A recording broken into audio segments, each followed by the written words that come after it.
सबसे पहले सुनना है मेरी बात। आप कल 5:30 बजे आपने, और मैं ख़ास तौर पे अपनी आप ख़वातीन को कह रहा हूँ, क्योंकि मुझे जो असल नज़र आ रहा है कि घरों के अंदर इनकलाब आ गया।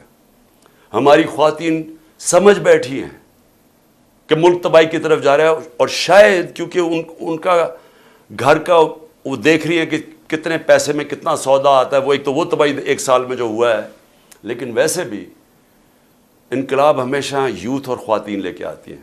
तो मैं अपनी ख़वातीन को कहना चाहता हूँ और अपने बुज़ुर्गों को कि आपने सिर्फ मेरी आज गौर से बात सुनी, अपने घर से अपने बाहर निकलना है। आपकी गली के आखिर में जो, या आपकी गांव में होना चाहिए हकीकी आज़ादी, ऊपर हकीकी आज़ादी और नीचे आइन बचाओ पाकिस्तान बचाओ। क्योंकि आइन होता है तो अगर आइन होगा तो मुल्क भी होगा और आज़ादी भी होगी। तो ये आपने सिर्फ हकीकी आज़ादी, आइन बचाओ पाकिस्तान बचाओ एक प्लेकार्ड पर रखे, आपने सिर्फ अपनी गली से निकल के खड़े हो जाना है। एक जिधर से मैंने जलसा करना था, मुरीद के से मैं शुरू कर रहा था अपने जलसों की कैंपेन, लेकिन बीच में मुझे पकड़ लिया इन्होंने। तो मैं बुध से फिर पिछले बुध करना था मुरीद के में जलसा, इंशाअल्लाह इस बुध को फिर से मुरीद के से शुरू करूँगा और उसके बाद मैं अपने अगले जलसों की कैंपेन अनाउंस करूँगा। तो मेरे पाकिस्तानियों, आज़ादी कभी भी आसानी से नहीं मिलती। आज़ादी छीननी पड़ती है, कुर्बानियाँ देनी पड़ती हैं। ये है आज़ादी की हमारी जद्दोजहद, ये जहाद है।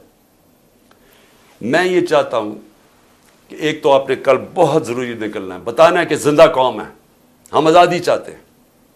सिर्फ अपनी गली से बाहर, अपने गांव से जिधर भी हैं, निकल के जमा होके इकट्ठे खड़े होके प्लेकार्ड्स में कहना है हकीकी आज़ादी, आइन बचाओ मुल्क बचाओ। दूसरी चीज़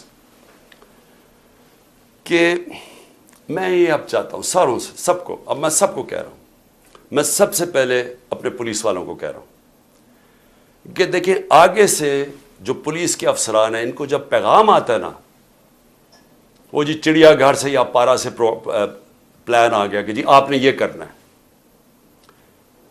थोड़ा सा ज़रा खौफ खुदा अपने अंदर पैदा करें। रिस्क अल्लाह के हाथ